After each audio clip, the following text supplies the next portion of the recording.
नमस्ते। आप सभी से अनुरोध है कि कृपया हमारी चैनल को सब्सक्राइब करें, वीडियो को लाइक करें और शेयर भी करें। माइक्रोसॉफ्ट पाकिस्तान छोड़ के चला गया है, यानी कि ऑपरेशन सिंदूर के आफ्टर इफेक्ट्स अब दिखने लगे हैं।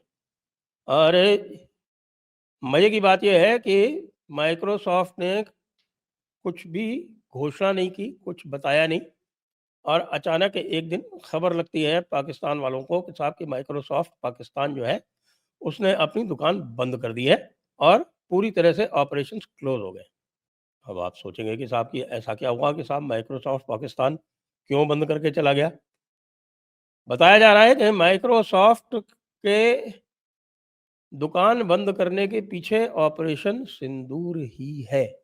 और ऑपरेशन सिंदूर की जो सबसे बड़ी घटना है वो जो 4 दिन का जो काइनेटिक एक्शन था वो नहीं है।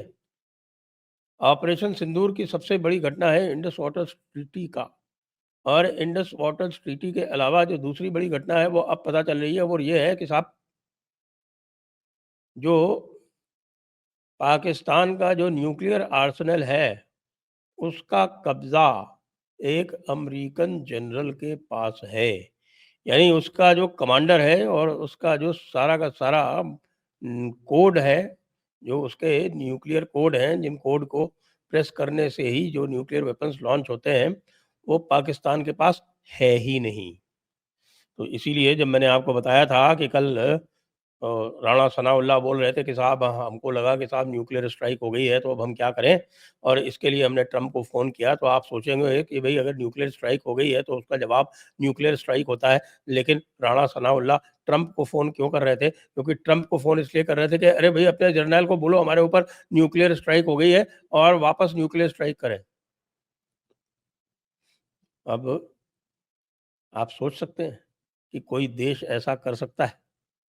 तो माइक्रोसॉफ्ट ने ये कंक्लूजन निकाला कि भाई इस देश की जो आर्थिक स्थिति है वो लगातार खराब होती जाएगी।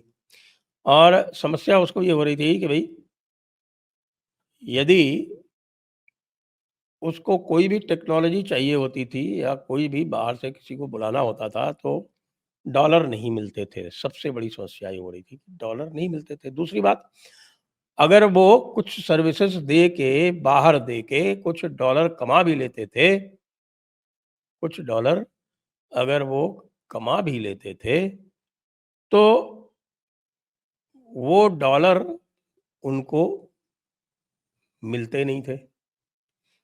वो बैंकिंग सिस्टम में रख के उन डॉलर्स को यूज़ कर लेते थे अपने पर्पसेस के लिए, अपना एक्सचेंज दिखाने के लिए, और उनको खर्च नहीं करने देते थे।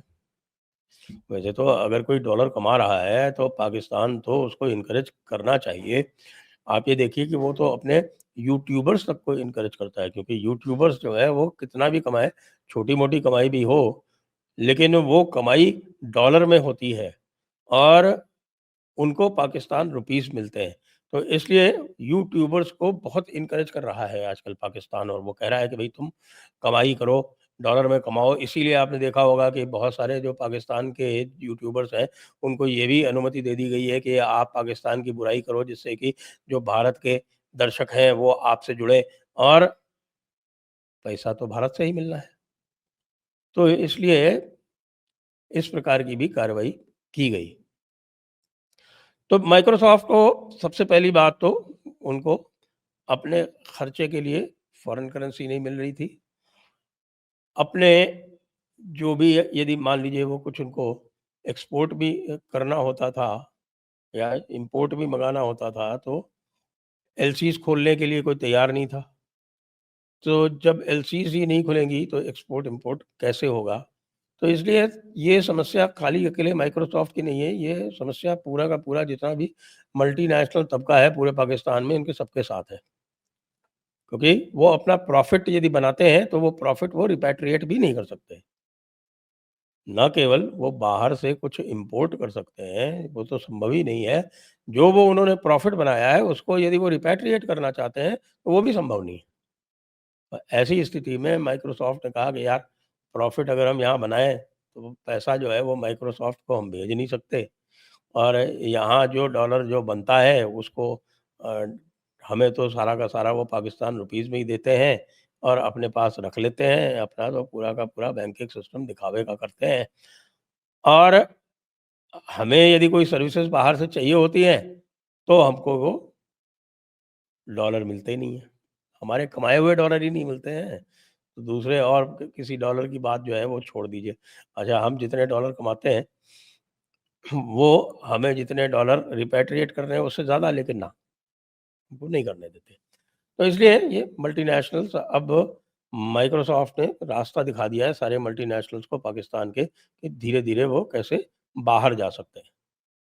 और बाहर वो धीरे-धीरे जाना आरंभ हो रहे हैं। इसके पहले भी मैं आपको बता चुका हूँ कि कई सारी जो ऑटोमोबाइल जो उनके यहाँ की इंडस्ट्रीज़ थी, वो सब बंद हो गई हैं। और वही वाली बात है कि भई बाहर से अगर मँगाना है, करते क्या है वहाँ, उनकी कोई ऑटोमोबाइल की मैन्युफैक्चरिंग तो है नहीं। वो बाहर से पार्ट्स मँगाते हैं, उनको असेंबल करके बेचते हैं। तो बाहर से पार्ट्स मँगाना है तो उसके लिए भी डॉलर चाहिए, डॉलर है ही नहीं। डॉलर है नहीं तो फिर क्या करेंगे? यही करेंगे जो कर रहे हैं।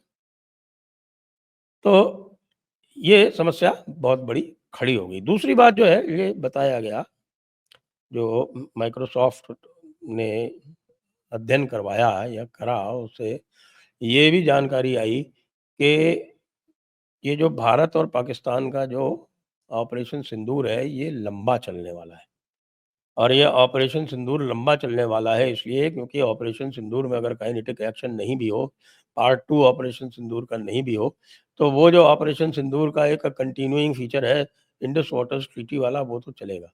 और इंडस वाटर्स ट्रीटी के एब्सेंस में ये अनुमान लगाया गया है कि जो इकोनॉमी, एग्रीकल्चर इकोनॉमी है, वो एग्रीकल्चर इकोनॉमी में 15 से 20% का ड्रॉप होगा। और यदि ये 15 से 20% का ड्रॉप होता है, तो आप समझ लीजिए कि 25% इकोनॉमी पाकिस्तान की, भारत में तो अब 13-14% ही रह गई है। बड़े जो डेवलप्ड नेशंस हैं, उसमें से तो 5% या उससे कम होता है एग्रीकल्चर सेक्टर का कंट्रीब्यूशन। लेकिन पाकिस्तान में एग्रीकल्चर सेक्टर का जीडीपी में कंट्रीब्यूशन 25% है। और इस 25% का अगर 15 से 20% डाउनफॉल हो जाता है, तो आप ये समझिए कि भई 25% में अगर 20% भी गया, तो पूरा का पूरा 5% डाउन जीडीपी जाएगी। तो भाई 5% अगर जीडीपी जाएगी तो बचेगा क्या? अभी उनकी 2.6% ग्रोथ है। ये जो करंट फाइनेंशियल ईयर, उनका फाइनेंशियल ईयर चलता है जुलाई टू जून। तो वो जुलाई टू जून वाले स्पेस में उन्होंने दिखाया है कि उनकी जो इकोनॉमी है वो 2.6% की दर से बढ़ी है। अब ये 2.6% में अगर आप -5% कर दोगे तो क्या होगा? तो इसलिए माइक्रोसॉफ्ट को, और माइक्रोसॉफ्ट के अलावा जो और भी वहाँ जो मल्टीनेशनल कंपनीज़ हैं, उनको अब किसी भी तरह का भविष्य पाकिस्तान में नहीं दिख रहा है। इसलिए अब कुछ दिनों में आप ये पाएँगे कि वहाँ पर केवल वही चीज़ें उपलब्ध हैं, जो उनकी फौजी फाउंडेशन बना के दे रहा है। इसीलिए वहाँ पे आपको कॉर्नफ्लेक्स केलॉग्स का नहीं मिलेगा, आपको कॉर्नफ्लेक्स केवल फौजी कॉर्नफ्लेक्स मिलेगा। इसी तरह से वो अंडे भी बेचते हैं, वो चिकन भी बेचते हैं, वो कॉर्नफ्लेक्स के अलावा वो मिल्क पाउडर भी बेचते हैं और तरह-तरह की और चीज़ें भी बेचते हैं। सुना है कि कॉन्डोम भी बेचते हैं, जबकि इस्लामिक राज्य है, वहाँ कॉन्डोम अलाउड नहीं है। लेकिन उसके बाद भी ये काम वो करते हैं, ये फसाकी फसाखी काम जो है वो ये भी करते हैं। अब पाकिस्तान के पास कोई चारा नहीं बचा है, वो पूरी तरह से अमेरिका के रहमो-करम पर आ गया है, ख़ास तौर से तब जब ये भारत ने ऑपरेशन सिंदूर करके और पिटाई करके ये ज़ाहिर कर दिया कि भाई तुम तो अब अमेरिका के हाथों की कठपुतली हो। अमेरिका कभी न्यूक्लियर आर्सेनल यूज़ करने की अनुमति देगा नहीं। अब हमें ये पता चल गया है कि आर्सेनल तुम्हारा का सारा न्यूक्लियर वाला जो है वो अमेरिका के हाथों में है। अब हम जैसे चाहेंगे वैसे तुम्हें पिटाई करेंगे और ये हमारा लिवरेज होगा अमेरिका के ऊपर। अमेरिका को भी हम कहेंगे कि भई तुम चाहते हो कि तुम्हारा चेला बचा रहे, तो तुम हमारे साथ नेगोशिएट करो और ढंग से काम करो। अमेरिका के शायद वहाँ पर बहुत सारे हथियार वग़ैरह जो वो पाकिस्तान में छोड़ के गया था, वो शायद उसने वहाँ डिप्लॉय किए होंगे, तभी तो वो इतना चिंतित है।